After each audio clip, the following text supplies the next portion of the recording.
All right. I'm back because I want to get this page done with you today so we can start fresh on another interesting part. I don't own the rights to this music either. This is, would you believe it, a white guy by the name of Boney James, and it's called Solid Sold 2020.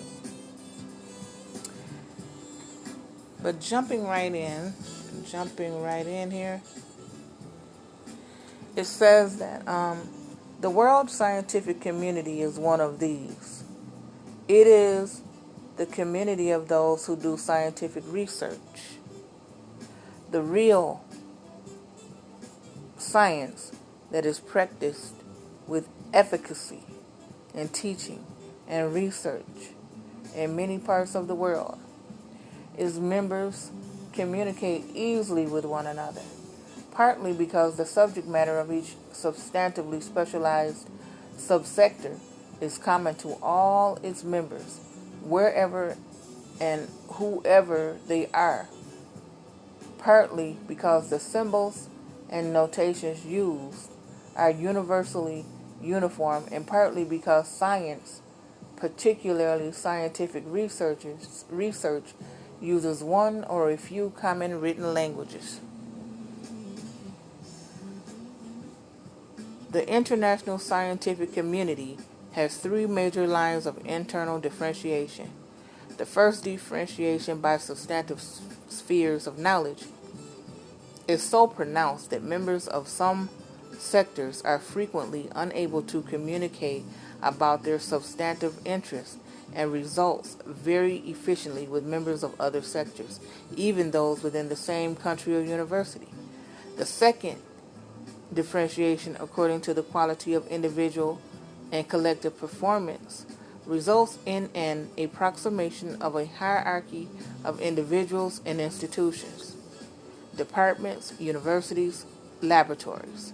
The third, which follows from the second, is a territorial differentiation and hierarchy within a larger territory. It is intranational and international. In the international intellectual community, entire countries become the units for assessing the merit of performance or the basis of the average of accomplishment of particular international institutions. In both, the assessment of the merit of collectivities is a precipitate or average of the assessment of the work of individuals.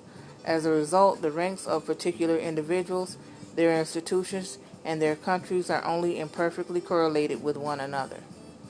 Yet, despite these vertical and horizontal lines of differentiation and separation, the international scientific community does exist. Specialized scientists, blocked from communicating with one another about what they know best by the specialization of their knowledge, regard one another as scientists. They consider themselves as having very important, although ordinarily unspecified, things in common. Regardless of their special subjects, they have the same heroes: Galileo, Newton, Darwin, Mendel. They believe that they belong to a common group because they perform and are committed to the performance of certain types of action and to the maintenance of certain states of mind that bring them together and set them apart from other human beings. They accept in common the discipline of scientific procedure, the unconditional value of truth, and the worthwhileness of striving for it. From this mutuality grows an attachment to one another, not as persons, but as the bearers of an outlook. All right, that's something to think about, something to learn from. So the next time, we'll be reading about what he'll start talking about. He'll start talking about the members of the scientific community are, of course, members of other communities as well. Okay? We'll be getting into that. And I'm looking forward to the rest of the pages at the end of this part.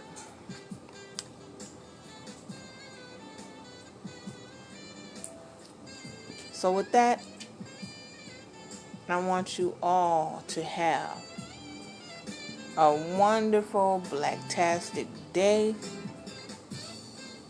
I love knowledge, and I love learning. We're ever learning.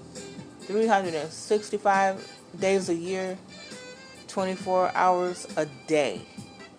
Ever learning. Ever orbiting.